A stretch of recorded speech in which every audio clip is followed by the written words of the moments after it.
Mainly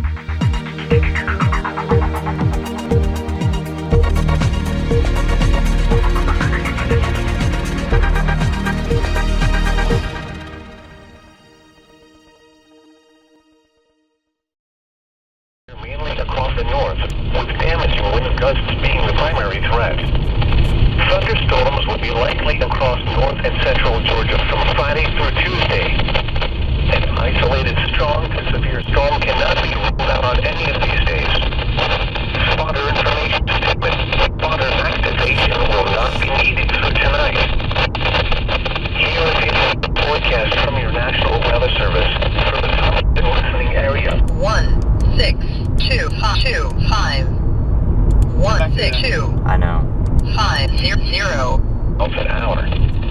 Tonight, mostly cloudy. Check and see if the other frequency is Lows in the mid-60s. Light southeast winds. Thursday, partly sunny with a 20% chance of showers and thunderstorms. Highs in the upper 80s.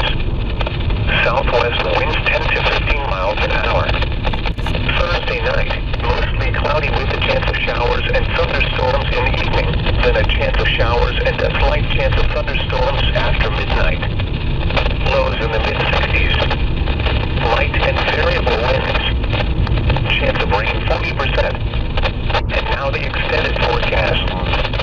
Friday and Friday night, mostly cloudy with a 40% chance of showers and thunderstorms. Highs in the mid-80s. Lows in the mid-60s.